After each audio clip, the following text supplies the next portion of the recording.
The Art of War by Sun Tzu, translated by Lionel Giles. Part 11. The 9 Situations. Sun Tzu said, "The art of war recognizes 9 varieties of ground. 1. Dispersive ground. 2. Facile ground. 3. Contentious ground. 4. Open ground. 5. Ground of intersecting highways. 6.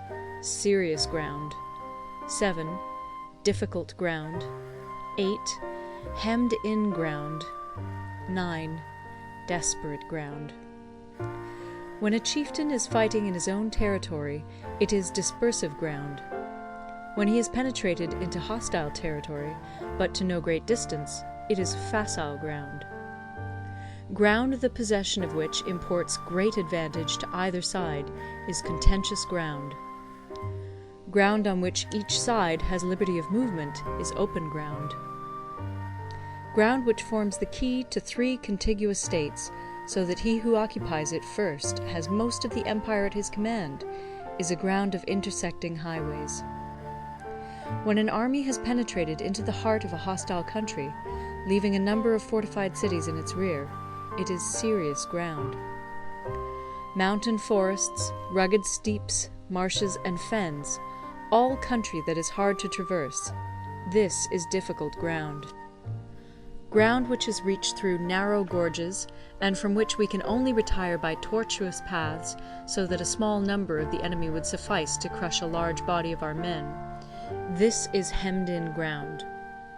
Ground on which we can only be saved from destruction by fighting without delay is desperate ground. On dispersive ground, therefore, fight not. On facile ground, halt not. On contentious ground, attack not. On open ground, do not try to block the enemy's way. On the ground of intersecting highways, join hands with your allies. On serious ground, gather in plunder. In difficult ground, keep steadily on the march. On hemmed-in ground, resort to stratagem. On desperate ground, fight. Those who were called skillful leaders of old knew how to drive a wedge between the enemy's front and rear, to prevent cooperation between his large and small divisions, to hinder the good troops from rescuing the bad, the officers from rallying their men. When the enemy's men were united, they managed to keep them in disorder. When it was to their advantage, they made a forward move. When otherwise, they stopped still. If asked how to cope with a great host of the enemy in orderly array, and on the point of marching to the attack, I should say, begin by seizing something which your opponent holds dear. Then he will be amenable to your will. Rapidity is the essence of war. Take advantage of the enemy's unreadiness. Make your way by unexpected routes, and attack unguarded spots. The following are the principles to be observed by an invading force. The further you penetrate into a country, the greater will be the solidarity of your troops, and thus the defenders will not prevail against you. Make forays in fertile country in order to supply your army with food. Carefully study the well-being of your men, and do not overtax them. Concentrate your energy and hoard your strength. Keep your army continually on the move, and devise unfathomable plans. Throw your soldiers into positions whence there is no escape, and they will prefer death to flight. If they will face death, there is nothing they may not achieve. Officers and men alike will put forth their uttermost strength. Soldiers, when in desperate straits, lose the sense of fear. If there is no place of refuge, they will stand firm. If they are in hostile country, they will show a stubborn front. If there is no help for it, they will fight hard. Thus, without waiting to be marshaled, the soldiers will be constantly on the qui-vive. Without waiting to be asked, they will do your will. Without restrictions, they will be faithful. Without giving orders, they can be trusted. Prohibit the taking of omens, and do away with superstitious doubts. Then, until death itself comes, no calamity need be feared. If our soldiers are not overburdened with money, it is not because they have a distaste for riches. If their lives are not unduly long, it is not because they are disinclined to longevity. On the day they are ordered out to battle, your soldiers may weep, those sitting up bedewing their garments, and those lying down, letting the tears run down their cheeks. But let them once be brought to bay, and they will display the courage of a Chu or a Kui.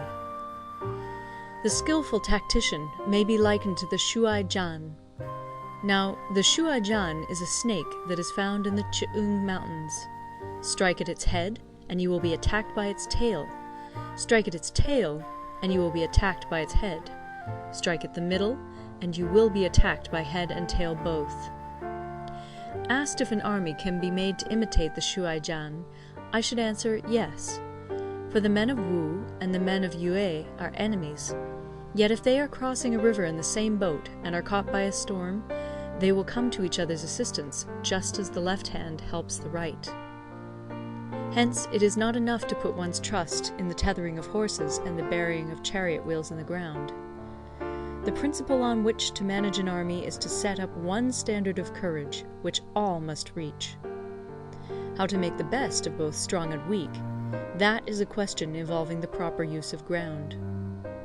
Thus, the skillful general conducts his army just as though he were leading a single man, willy-nilly by the hand. It is the business of a general to be quiet, and thus ensure secrecy, upright and just, and thus maintain order. He must be able to mystify his officers and men by false reports and appearances, and thus keep them in total ignorance. By altering his arrangements and changing his plans, he keeps the enemy without definite knowledge. By shifting his camp and taking circuitous routes, he prevents the enemy from anticipating his purpose. At the critical moment, the leader of an army acts like one who has climbed up a height and then kicks away the ladder behind him. He carries his men deep into hostile territory before he shows his hand. He burns his boats and breaks his cooking pots. Like a shepherd driving a flock of sheep, he drives his men this way and that, and nothing knows whither he is going. To muster his host and bring it into danger, this may be termed the business of the general. The different measures suited to the 9 varieties of ground, the expediency of aggressive or defensive tactics, and the fundamental laws of human nature, these are things that must most certainly be studied. When invading hostile territory, the general principle is that penetrating deeply brings cohesion. Penetrating but a short way means dispersion. When you leave your own country behind and take your army across neighborhood territory, you find yourself on critical ground. When there are means of communication on all 4 sides, the ground is one of intersecting highways. When you penetrate deeply into a country, it is serious ground. When you penetrate but a little way, it is facile ground. When you have the enemy's strongholds on your rear and narrow passes in front, it is hemmed-in ground. When there is no place of refuge at all, it is desperate ground. Therefore, on dispersive ground, I would inspire my men with unity of purpose. On facile ground, I would see that there is close connection between all parts of my army. On contentious ground, I would hurry up my rear. On open ground, I would keep a vigilant eye on my defenses. On ground of intersecting highways, I would consolidate my alliances. On serious ground, I would try to ensure a continuous stream of supplies. On difficult ground, I would keep pushing on along the road. On hemmed-in ground, I would block any way of retreat. On desperate ground, I would proclaim to my soldiers the hopelessness of saving their lives. For it is the soldier's disposition to offer an obstinate resistance when surrounded, to fight hard when he cannot help himself, and to obey promptly when he has fallen into danger. We cannot enter into alliance with neighboring princes until we are acquainted with their designs. We are not fit to lead an army on the march unless we are familiar with the face of the country, its mountains and forests, its pitfalls and precipices, its marshes and swamps. We shall be unable to turn natural advantages to account unless we make use of local guides. To be ignored of any one of the following 4 or 5 principles does not befit a warlike prince. When a warlike prince attacks a powerful state, his generalship shows itself in preventing the concentration of the enemy's forces. He overawes his opponents, and their allies are prevented from joining against him. Hence, he does not strive to ally himself with all and sundry, nor does he foster the power of other states. He carries out his own secret designs, keeping his antagonists in awe. Thus he is able to capture their cities and overthrow their kingdoms. Bestow rewards without regard to rule, issue orders without regard to previous arrangements, and you will be able to handle a whole army as though you had to do with but a single man. Confront your soldiers with the deed itself. Never let them know your design. When the outlook is bright, bring it before their eyes, but tell them nothing when the situation is gloomy. Place your army in deadly peril, and it will survive.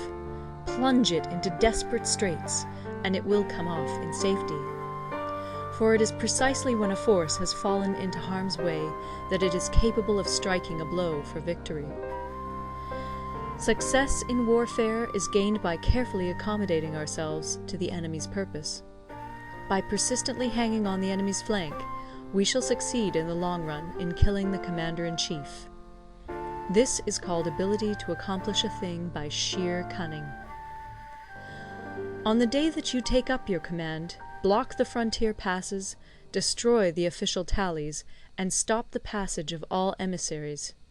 Be stern in the council chamber, so that you may control the situation. If the enemy leaves the door open, you must rush in. Forestall your opponent by seizing what he holds dear, and subtly contrive to time his arrival on the ground.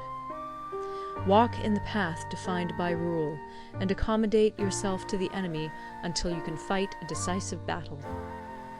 At first, then, exhibit the coyness of a maiden, until the enemy gives you an opening. Afterwards, emulate the rapidity of a running hare, and it will be too late for the enemy to oppose you. End of Part 11. Recorded in Toronto, Ontario by Moira Fogarty, October 2006.